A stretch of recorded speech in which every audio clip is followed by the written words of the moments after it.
So it was just a really natural thing for me to go back into that, to like lay some groundwork and foundation, and detach from his problem. You guys are living together. Yeah.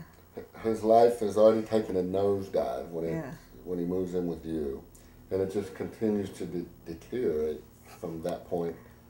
Yeah, I was So, drawing up his exit plan. what happened? I mean, you saw him even while he was living with you just continue to fall apart. Yeah. What did you do? But I was kind of getting sort of fed up because it wasn't much of a relationship at that point, because he was having like the relationship with the drugs and, hanging out with his drug buddies. So like I said, I was kind of, by the end of that 6 months, I sort of was trying to, figure out how to get out of this whole thing. I was sort of planning how to get out of it. How long did that go on before you went into your first rehab?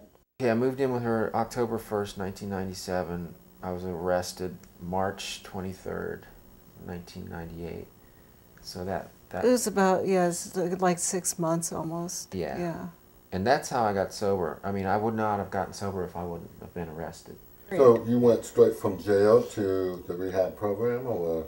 Yeah, I was in there for like 2 weeks, and they let me out if I went straight to the rehab. The only reason I went along with that was because I wanted out of jail, and that was my way out. And when I went for my arraignment, when I first got in there, I know I was begging for her to get me out. Like, take you back home. Yeah, but when I went for my arraignment, they raised the bail, and there was no way I was getting out. So then the lawyer arranged it so they would let me out if I went straight to rehab. So you were lucky they raised your bail. Yes.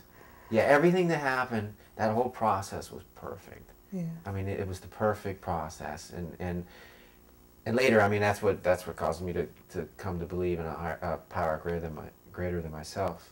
The uniqueness of Liberty House is the emphasis on accountability and responsibility, not just verbally, but in a real demonstrated way of keeping your room clean, keeping the house clean, things to a standard that is reality.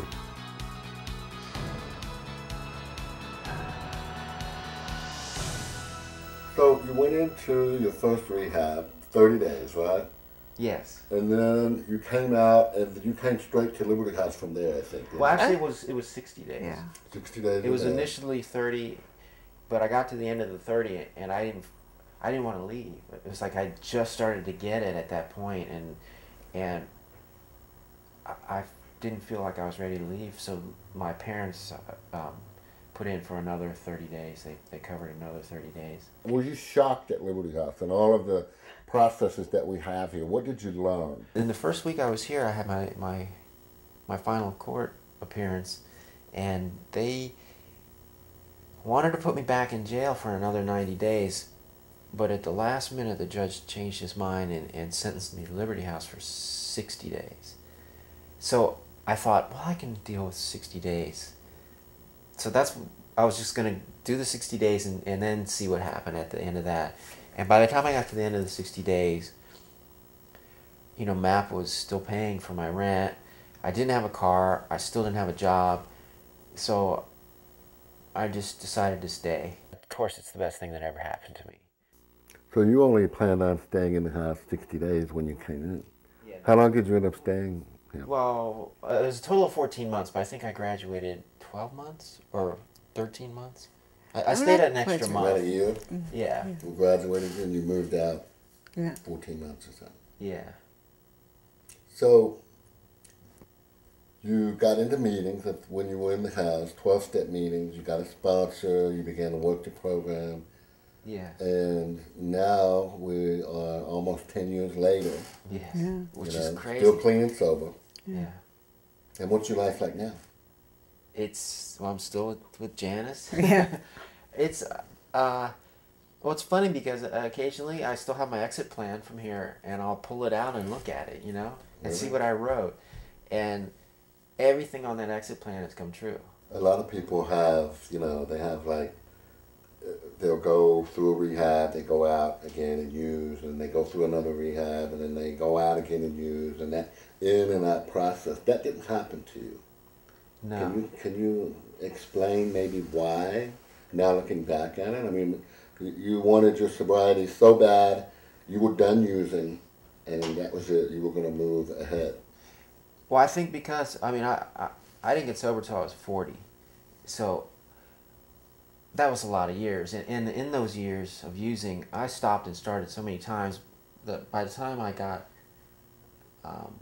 into the program, read the book, I mean, it made perfect sense to me. It was like I didn't have to learn anything else. So you were ready. Yeah, everything, I could look back at everything that I had done and it was right there. And it was like, oh, that's what I did. Oh yeah, I did that. And I think jail helped a lot. I mean, I was on probation for my first 3 years of sobriety. And 2 of those years were formal probation where I had to call in every night and do the urine tests and all that. So that kind of kept me too, because that was another thing. When I first got sober, I remember saying to her, Oh yeah. I'm on probation for 3 years. I said, well, I can stay sober at least that long, and then maybe after that I'll think about it. But by the time that came, Right. I was so Yeah. into it that, and Yeah, I was pretty glad that he decided not to give it a try again. yeah, well, another thing that really helps is everyone I know is in the program. All my good friends are in the program, and I mean, that's pretty much my life now, and I can't see ever giving that up. I mean, all those years of drugs and, doing drugs and drinking, it's really what I was looking for is what I found in the program. I was scared of people all my life, and now it's like I'm not anymore, and I can go into a packed room of, program people, at a meeting and Right. and feel totally comfortable, and I never felt like that before. So yeah, it's what I've been searching for, and the whole higher power thing that I resisted for a long time. I was looking for that in drugs too. Are you happy? Yes. Life is beautiful, and that's the way I look at it.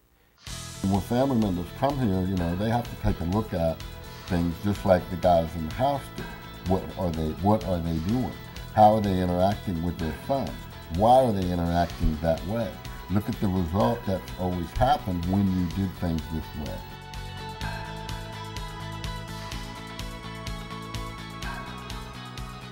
Thinking of like the people, other couples that will be watching this video, and we can send it to them hopefully.